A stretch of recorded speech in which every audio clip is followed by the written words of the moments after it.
Welcome to Learned and Go-Go, the podcast.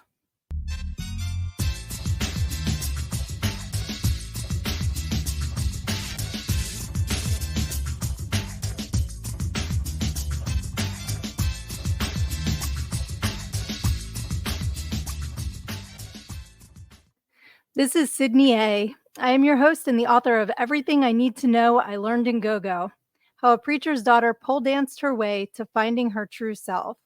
I am so excited to be back for episode 2, and I just want to thank everybody who listened to episode 1. I have been looking at all of the different views on all of the different platforms, and you guys rock. I appreciate you so fucking much, and thank you, thank you, thank you. I hope that you enjoyed it, and I hope that you will be joining me every week for this. So this week, I am doing an episode that I am calling The Naked Truth, and it is all about being vulnerable. Now, there's different ways that you can define vulnerability, and in my experience, there were times where I was vulnerable on stage. Makes sense. You're up there in a G-string and heels and everything else is on display. So of course you're going to feel a little bit vulnerable. But there were also times where I felt vulnerable growing up in the church. And that's kind of not what people associate with, well, she's an ex-stripper. So I wanted to share some of those stories too. There was one time where I was in youth group. I would probably be 14, 15. And my friend and I decided that we were going to do the sermon that week. So I was all excited, but I was also really nervous getting up there with all of the people in the congregation staring at me. So I figured it would be great to rely on something that has followed me through my entire life. And it's a way I like to express myself, and that's music. So I passed it, by my dad, if it would be okay to play this song. And he said, sure. So I picked Motley Crue Time for Change to play for my sermon in the church. What I didn't know was that the person who used the audio equipment before me had it set up on about 12. So I did not only play Motley Crue in church, I blasted the parishioners with Time for Change by Motley Crue. And I was kind of feeling a little vulnerable after that song played because everybody was staring. But I managed to bring it back in and use it to illustrate the point I was trying to make with my sermon, which was that young people needed to be the change in the church and that they needed to have trust in us, even if we couldn't be trusted with the audio equipment. So that was one point where I was vulnerable in the church. And then to flip it to being vulnerable on stage, I have another Motley Crue story because my first audition, which I share in my book, I decided to dance to 9 Inch Nails and Motley Crue. So I had been practicing in my room in front of the mirror with my super high 3-inch heels, sarcasm, in front of the mirror, and I had it down. I was going to do Slice of Your Pie by Motley Crue. So my day came, I got on stage and she played Shout at the Devil. And I was feeling completely vulnerable because I didn't practice that.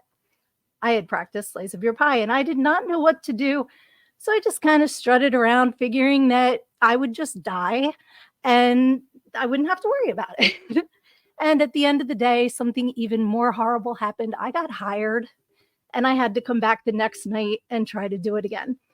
So through that vulnerability, I learned to have more faith in myself, that I could use my inner strength to make a situation that didn't go the way that I planned it wind up even better than I had imagined.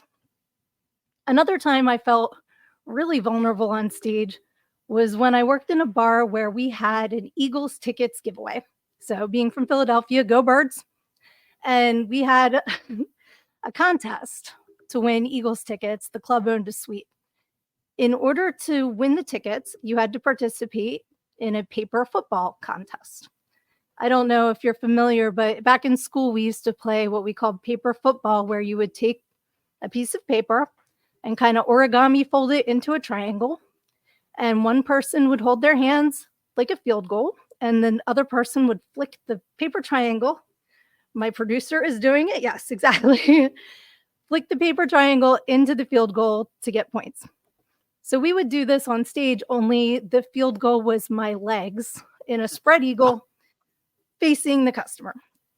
And they would start close up, and then I would back up, and people would be eliminated. And the person that could do the paper football through the goalpost of my legs from the farthest would win the Eagles tickets and get to go to the game. Now, if you don't know what vulnerability is until you get a paper triangle corner in your hoo-ha, that is vulnerable. But I was a team player and I allowed myself to be the field goal. And doing that, I actually managed to make friends with some of the customers, and, they took good care of me, and I didn't get to go to the Eagles game, but that's okay. So I just want to touch on this real quick. So about vulnerability, not because that's an incredible story, by the way. And I remember playing the paper football game back because I went to an all boys high school. Shout out to Father Judge High School in Northeast Philadelphia. We didn't do it between each other's legs now, so a I was different just going to say, I concept. hope you guys weren't doing that. Well, the stories aren't all true. I definitely appreciate the story, and you brought me back to the heyday of playing paper football. Now, I imagine, with the legs being open like that, it couldn't have been too difficult to miss. Now, the distance, obviously, because you had to go further back. Now, that was probably the tough part, was the distance. Am I correct? That's what made it the challenge, was the distance between the paper football and the goal. I mean, I'm 5'6", but I do have long legs. They go all the way up and make an ass out of themselves. And with heels, that would give them even a longer goalpost. So I think, starting up, and you have to add in too, these guys are drinking. So that's different couple than of Catholic beers. school. Yeah, I get a couple beers and you might see that I have 8 legs. You don't know what you're aiming at.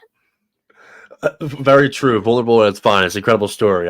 Thank you for having me give my 2 cents. Yeah, of course. Of course. Thank you for hopping in.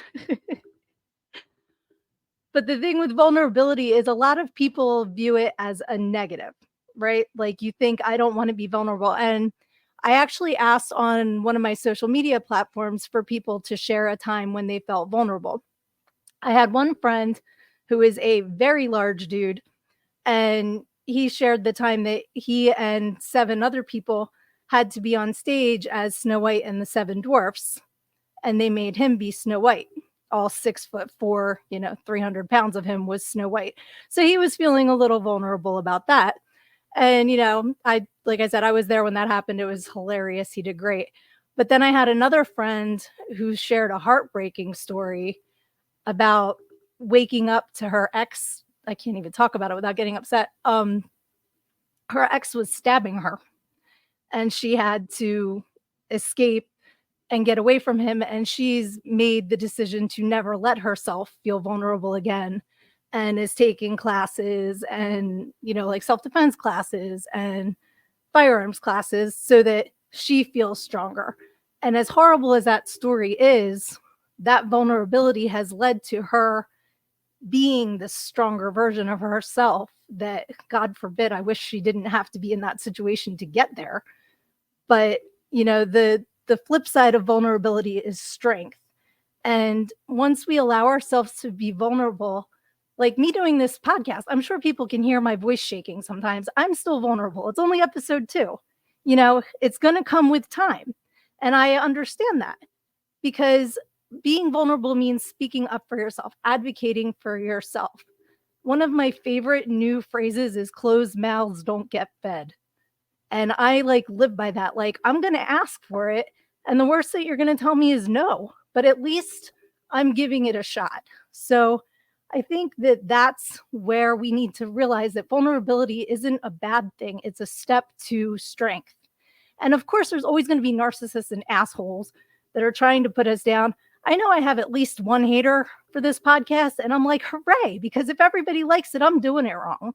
You have to put yourself out there and be true to yourself, and not everybody is going to agree with that. I remember a guy in the church.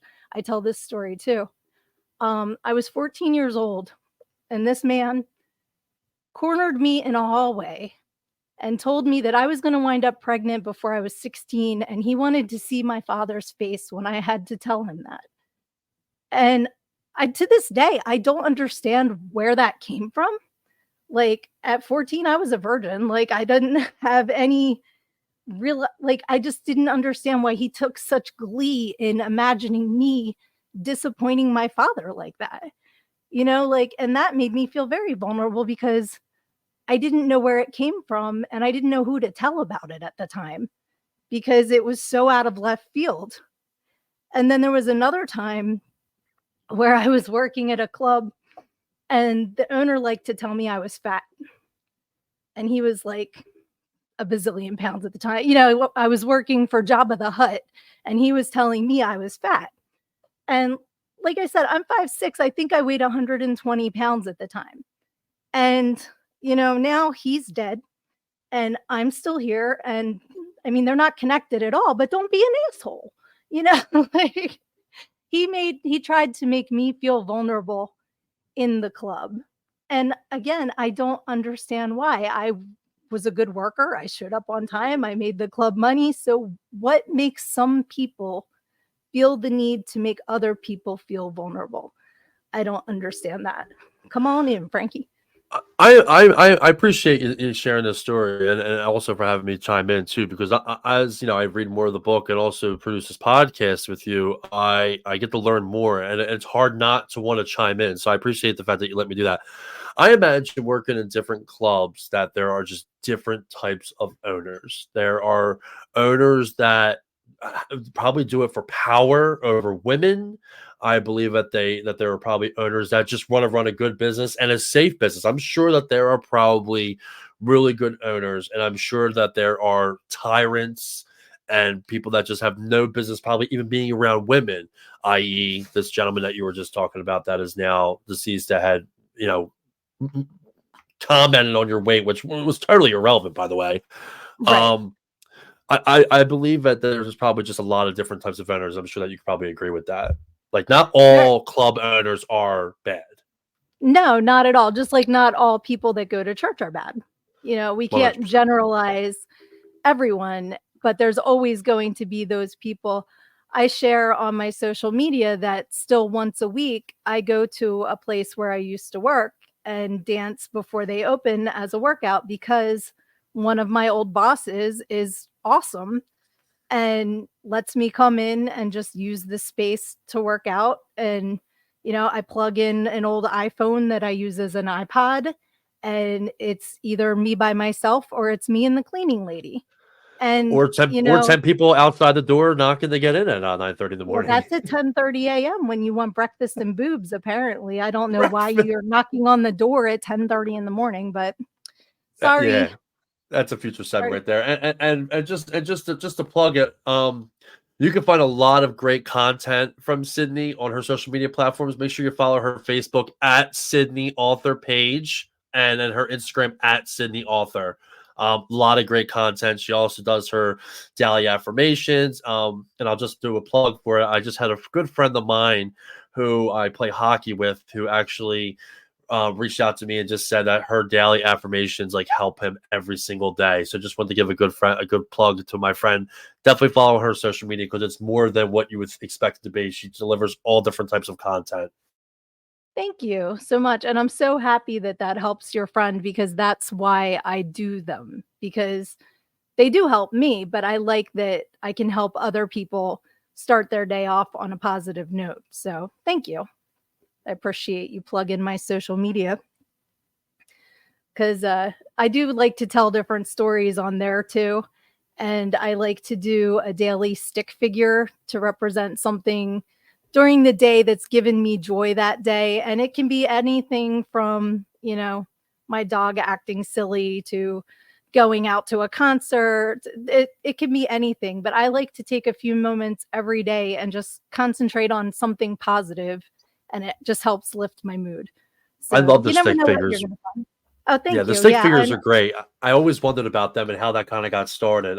Before we transition to our next segment, how did the stick figure thing start? Is that something you've been doing for a long time? No, actually, I just started them within the last year. I'm a doodler. My dad's actually a published cartoonist as well as a minister. So there is a little bit of hereditary artistry there, but I am in no way an artist. I can doodle and I can kind of draw, but to me, the stick figures are fun and it keeps the pressure off of me from having to do wonderful works of art every day. I can just do a little stick figure and maybe they'll have some facial hair, but they never have hair. They never have anything too detailed because I like to keep it simple and keep the message of what brought me joy that day. I think that's pretty vulnerable as well, because knowing that, your father is a cartoonist and he draws, and I'm sure he's a very, very incredible drawer. You are being vulnerable on the site of, you're posting these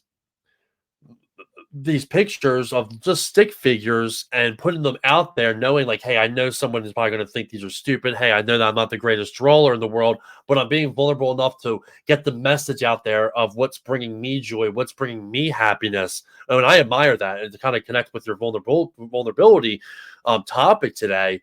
Let's not forget about that, because that's being vulnerable as well. Putting out those drawings that, it could be a stick figure with a girl with big boobies. They're my favorite drawings. I draw them all the time. That's what gets me going. People like to watch, Stick with browsers what and you know, Frankie.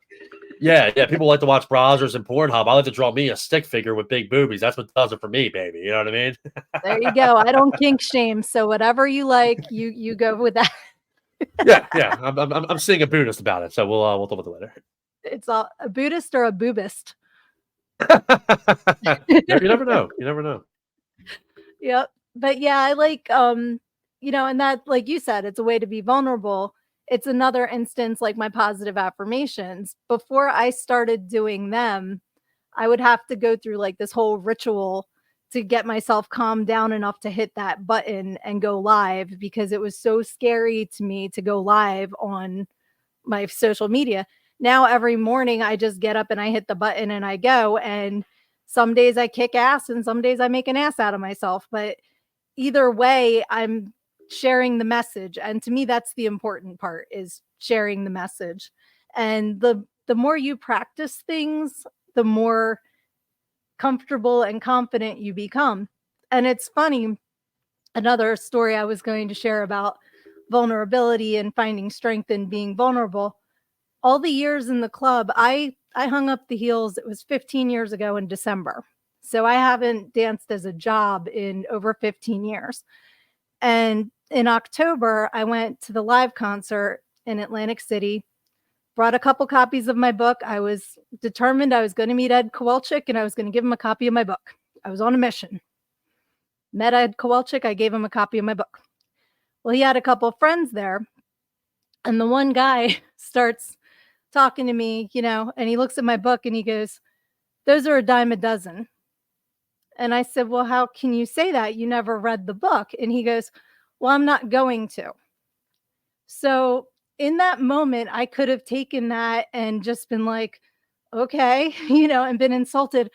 I turned on my club mentality without even thinking about it. Sydnee came out of my mouth and I just went, "Oh, yeah, I know, honey. It's so many words and no pictures." And rather than making him make me feel stupid, I flipped the script.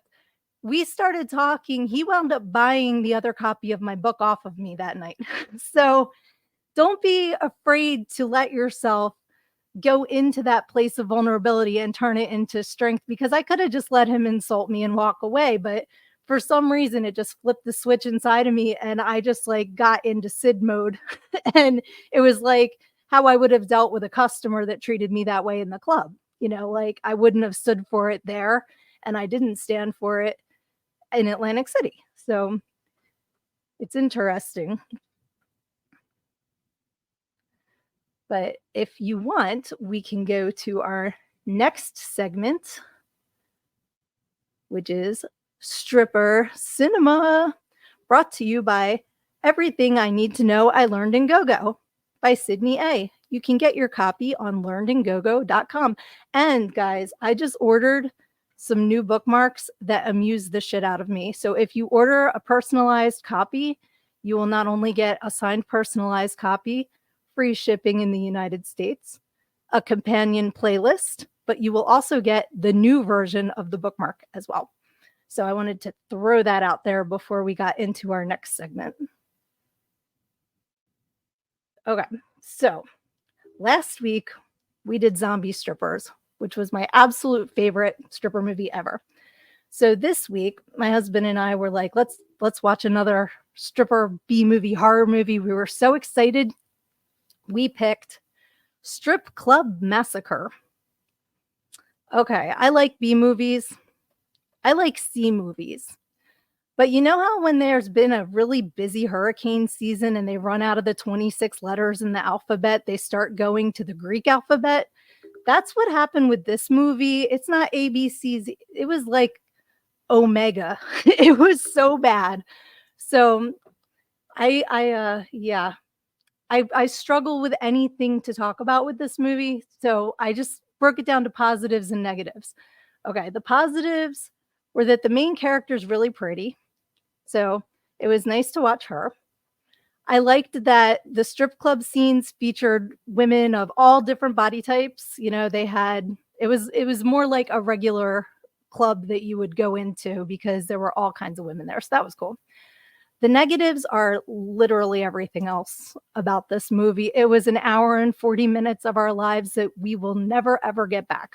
So, and just to let you know, in case you are super curious or really bored, there is a trigger warning for rape. I wanted to put that out there just in case you decide to watch it. So, being that that movie went that way, we decided, surprise, let's do a second stripper cinema.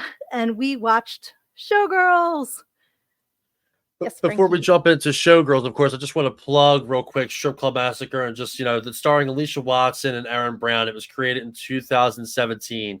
It's directed by Bob Clark. The release date was 2017. So Aaron Brown was on CSI. So it's starring Alicia Watson, Really? Aaron Brown. Aaron Brown was in Dick Shark and CSI and in Courtney Riggs. It's gotten Okay. on HorrorSociety.com. The rating was a 3.5 out of 5. That's generous. Yeah. So I just want to just give a plug for the director just because we were talking about it and obviously the actresses. But yeah, Aaron Brown was in CSI. So how about that? Okay. Yeah, that's very interesting. And of course, any movie review that I do in stripper cinema is my opinion, and you are welcome to have a completely different opinion. I'm just sharing mine. Watch the movie for sure. Yeah, any movie that's mentioned on the podcast, check out yourself. If you haven't seen it, then obviously watch it, and then maybe we'll have one of our topics at the end of the show, give your feedback on a movie because we love hearing that stuff. We love fan engagement, fan interaction. But you're about to dive into another movie that's quite popular. That I'll let you mention, and then I definitely want to chime in on that one as well. Yeah, I was going to say, if you want to come in with all the nitty gritty facts about Showgirls, because I didn't write those down, that would be awesome. And the other thing before I get into my review, a lot of these movies are on Tubi, which is a free streaming service. So if you want to check out a movie that I'm talking about, I'll try and remember to mention where I watched it because I have pretty much all of the streaming platforms. So I'll share which one I saw it on in case you want to watch it too. Showgirls, I believe, is on Tubi. I watched it on Amazon Prime, which they're now going to start charging if you don't want ads, which is crap, in my opinion. But those ads, again, my podcast, my opinion. I love it. So Showgirls is filmed 1995. It's directed by Paul trying to pronounce this, Verhoeven, and written by Joe Esteros. Now, it's produced by Alan Marshall, Charles Evans, and Mario Kassar. It's starring Kyle MacLachlan, Gina Gershon, Glenn Plummer, Robert Davey, Alan Rackins, Gina Rivera, and of course, Elizabeth Berkley. Now, everybody obviously knows the name Elizabeth Berkley because she was one of the stars in Saved by the Bell. And, I'll let you more or less talk about the movie, but there was a lot of controversy with this movie, I believe. And I'll let you go into that a little bit more because she was just the star of Saved by the Bell. Screech, the whole crew. And she was this teen figure that everybody looked at her as this teen. and in high school, where Saved by the Bell essentially took place, and then we get her on Showgirls. I'll let you take over there. And not only was she on Saved by the Bell, but her character in Saved by the Bell was very conservative and proper. So this was a Vanilla. complete yes, exactly, complete 180 for Elizabeth Berkley.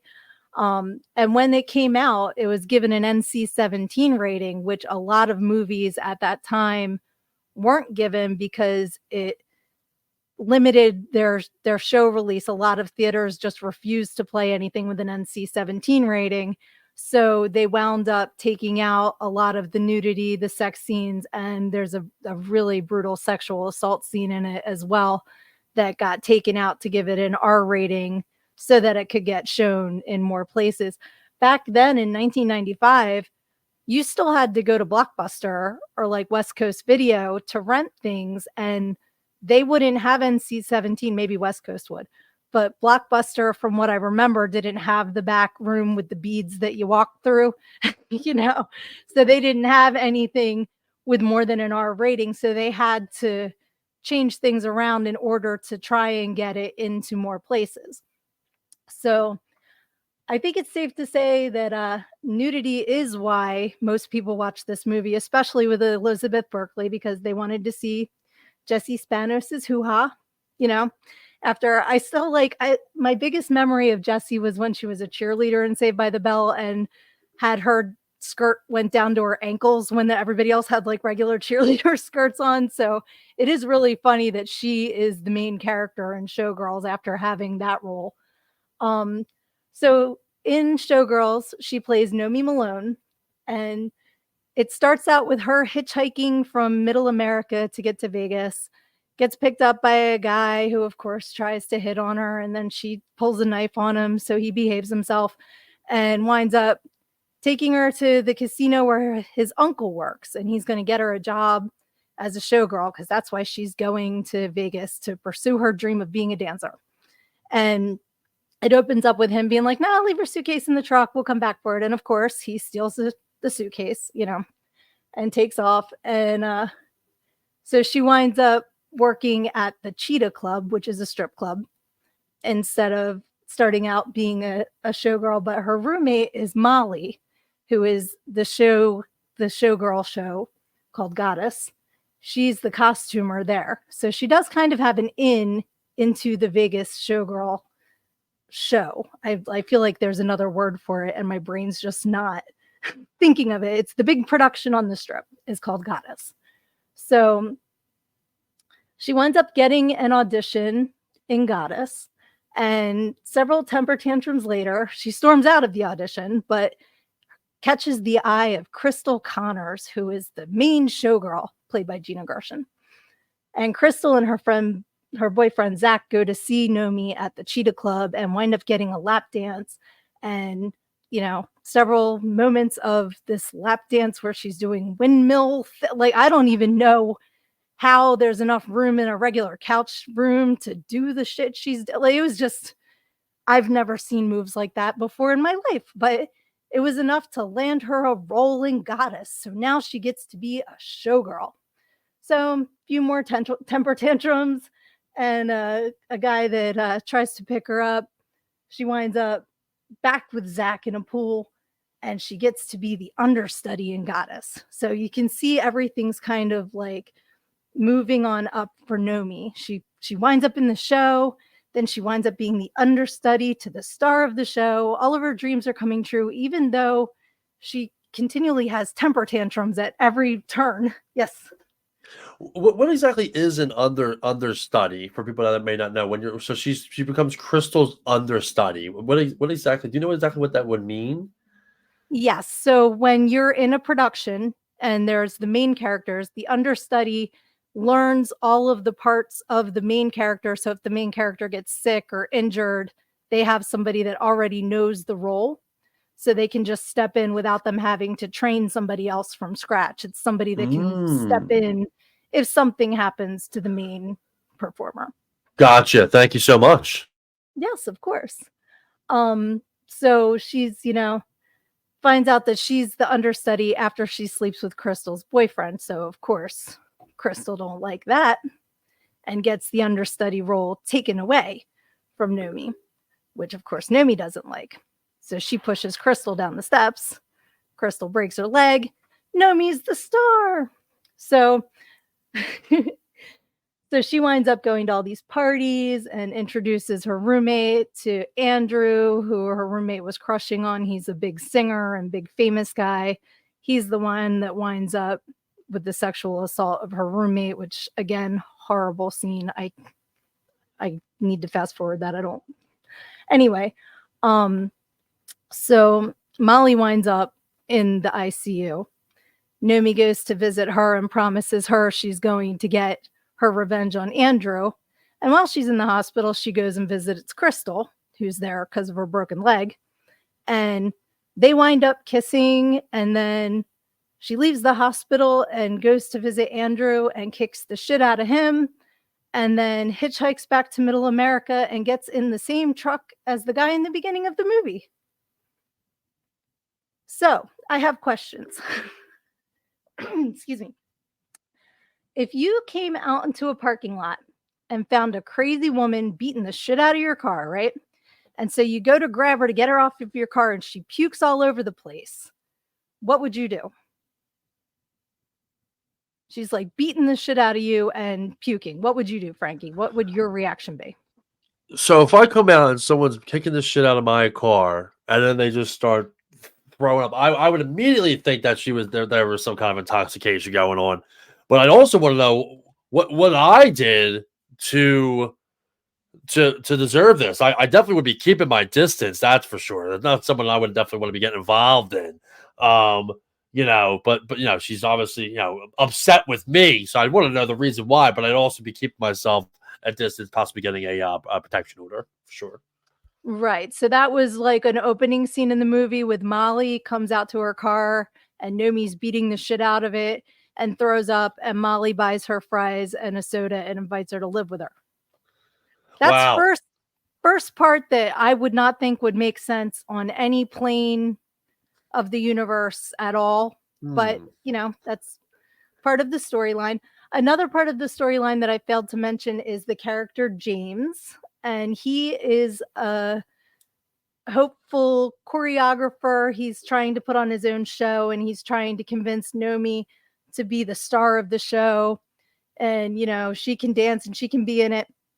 But, winds up with her having temper tantrums. I think that's the biggest thing that goes right up my ass about this movie is how many temper tantrums she has. I think Nomi, the character, is supposed to be 19. Even if she's 23, which was Elizabeth Berkley's age, doing this, like, you're too old for these temper tantrums. And it just takes away from any sort of seriousness of, like, you audition, he insults you, you have a temper tantrum and leave, and then he calls and tells you got the part. That wouldn't happen. He'd tell you to go scratch your ass if you left a professional audition having a temper tantrum. I just don't get it. So James, was met her, wanted her to be in his production. She winds up kicking him in the balls. He tells her she's a pain in the ass. She got him fired from not one, but 2 jobs. And he still bailed her out of jail. I don't understand how this is supposed to. Was that what you would do, Frankie? You would bail her out of jail? We're gonna do a little story time here. So, because I have a very relatable situation. There was a girl that I dated. She got me fired from 2 jobs. She harassed people that were in my life, including Erica. Erica had to call the cops. She threatened to come to my house with a gun, actually showed up. I had to get a protection order against her. I ended up dropping that charge because I just felt bad. And now she is, she's actually still a friend. I talk to her every now and then. And okay, first of all, you like feeling vulnerable. Yeah. To bring it back to vulnerability. But the difference is you were in a relationship with this person, right? We dated, yeah. The title wasn't necessarily there, but it was a crazy time in my life. Like I had just been removed from my ex fiance, and she kind of took me in. We worked together. I ended up resigning from that position anyway, just because like mental health reasons. I mentally was not right. Um, there also may have been like a little bit of drug use also involved. Nothing too crazy, but like I was definitely partying a little bit with her, and so it was just one toxic situation to where like we wanted to be involved, but like we knew that we just couldn't. She had gotten pregnant and we ended up having an abortion. A lot of emotion behind the story, and obviously people that know me, including yourself, said like I'm pretty open about everything. But hearing this part of the movie, I resonate with it because like it's you don't like drama, you don't like toxicity, but it's like certain situations and certain people, it's hard to like take yourself away from it. So when he said like, "Would you bail out of a job?" It's like I'm so impressed with someone that threatened to come to my house with a gun and actually showed up and actually had them put in handcuffs the next day. So I mean, I get it.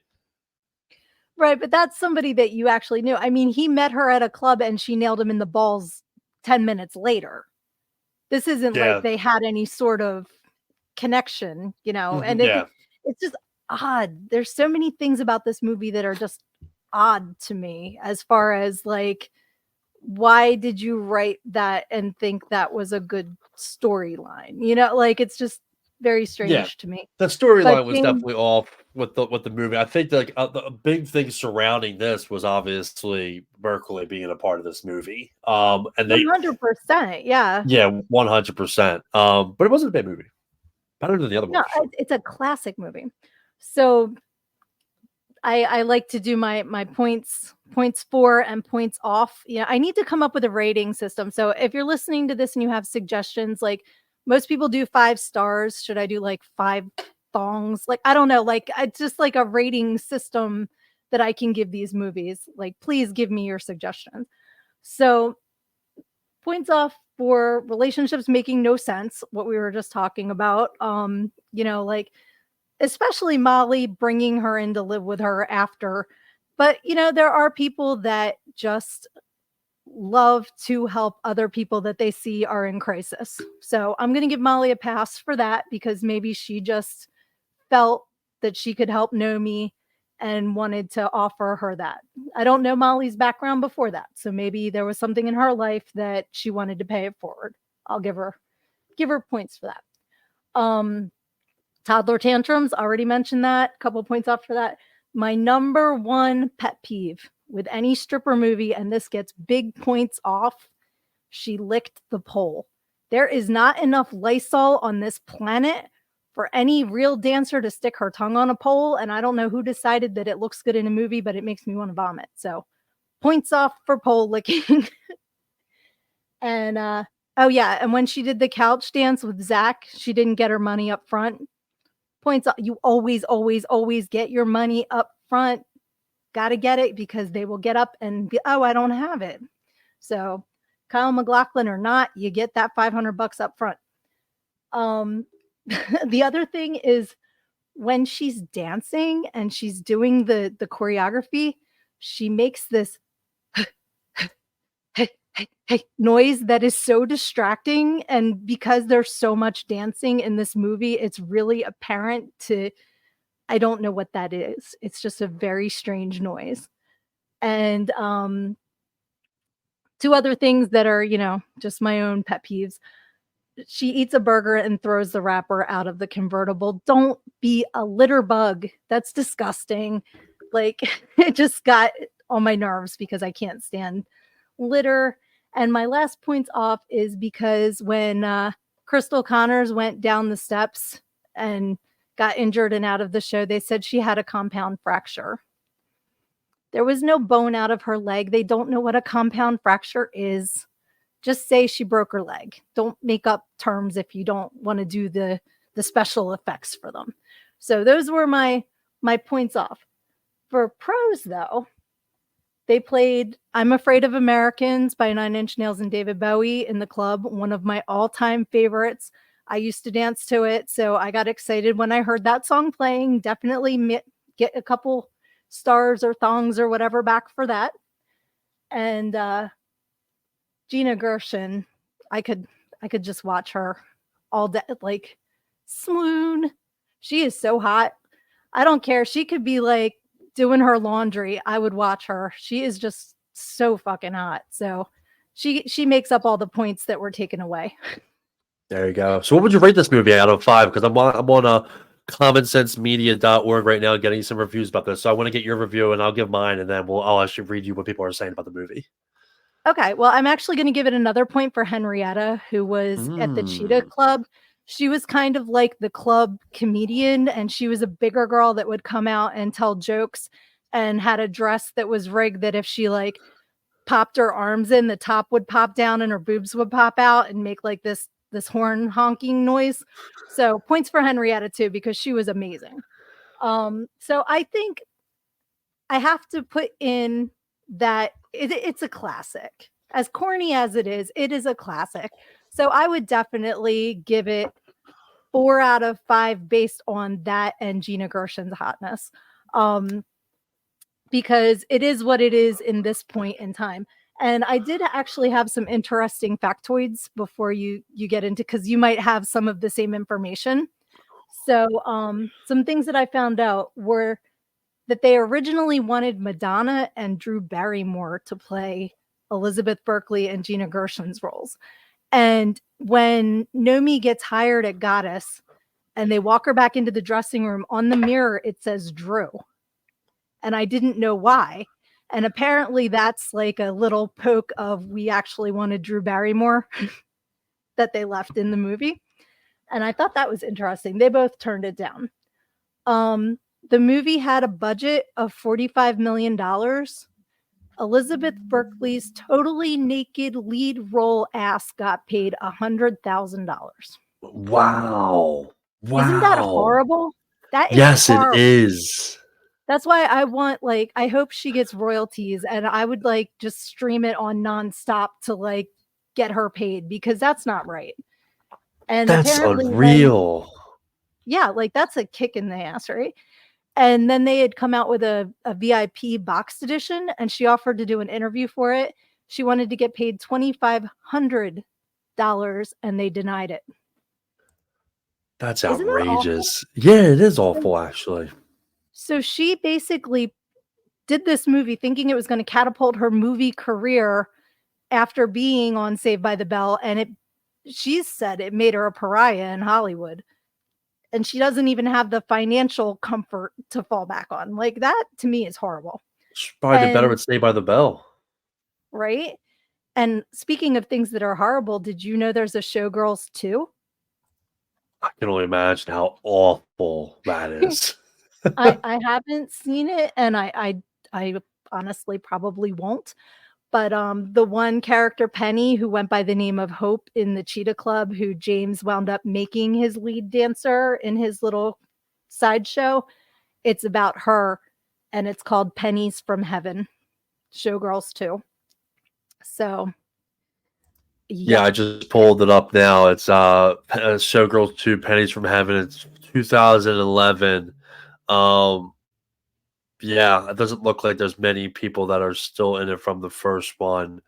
I want to know how much that Hope Penny got paid for it, because if it's more than $100,000, I will go burn down Hollywood for Elizabeth Berkley.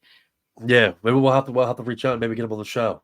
I'm all about that. I reach out. We do the reach out. We get them on. We want answers here on the Learning Go podcast. Absolutely. My rating for this movie, I'd probably give it a 4 out of 5. Just it's the classic aspect of it for sure. I mean, it 100%. It is a classic.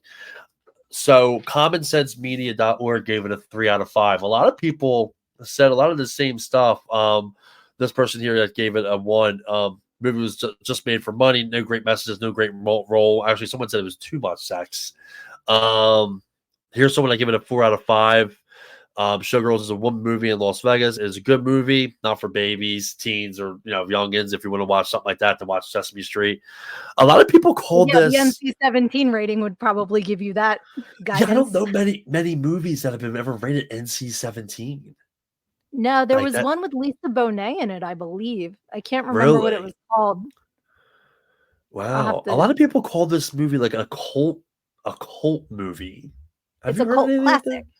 A cult classic. Yeah, borderline Because it was Borderline not porn popular cult. when it was released, but it's gotten a cult following.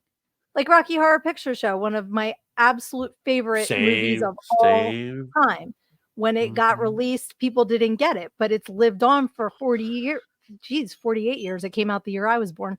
So it's, and I don't think Showgirls will ever get to that level, but it definitely has its own cult following after the fact, because 95, geez, that was 2 years after I graduated high school. You were still a youngin'. I was When born in this came out. 89, girlfriend. 89. That's what I mean. You were little. I was Will. I was definitely not You were. watching Showgirls. No, because your parents understood movie ratings. Although I did watch Raging Rudolph, that was like a kids movie that was like the best. It was like a spoofy Rudolph the Red-Nosed Reindeer, but Rudolph was like really it was on bad. Mad TV. Yeah, It was on Mad TV with Santa selling cocaine. I know exactly what you're talking about. You are the only person I know besides me and my sister that and the snowman that was like Bird Eyes. Like, today's lesson: try to keep your mouth shut. Yep. We'll get even. We'll get even. They were singing that Rudolph and the why can't I think of his name? That wanted to be a dentist. Yeah, weirdo. Hermie. Yeah, exactly. I'm giving it a 4 out of 5 for Showgirls, though. But yeah, definitely one of those movies that have grown in popularity over years. Little tidbit for you before we dive into the next segment. I was actually Dr. Frankenfurter for Halloween one time. I can see that. I will show you pictures. All fair. I definitely want to see that. I went back in, I guess it was October. I went to see it live, and they had the live cast, and they were so good. So shout out to Transylvania Nipple Productions. They were amazing. They put on a great live cast with the production, and Barry Bostwick was there, who plays Brad, and he mentioned, that he can't believe that 50 years later, his number one thing he's known for is people yelling asshole at him everywhere he goes. Mm-hmm. So I'm like, well, at least you're recognizable. But he's a pop-up now. He's adorable. I love that. Such a good movie. Oh yeah, absolutely. Absolutely. So I guess we are ready for my final little segment, which is my advice column, I guess is a good way to put it. I like to give you guys a little assignment for the week. And last week it was to make a step towards one of your goals, like just a small step towards it. And I had some feedback. So I'm going to actually expand on that. And this week I want you to go to my social media. My Facebook is at Sydnee Author page. And my Instagram is at Sydnee Author, and it's SYDNEE because I had to stripperize it. Is how you spell Sydney. And let me know what your goals are for February. We are already 1 month in the rear view for 2024. So, the good news is you have 11 months left to get your goals in. I want to know bite-sized goal for this month. What is on your radar to accomplish in the next 29 days? Because it's a leap year, we get an extra day.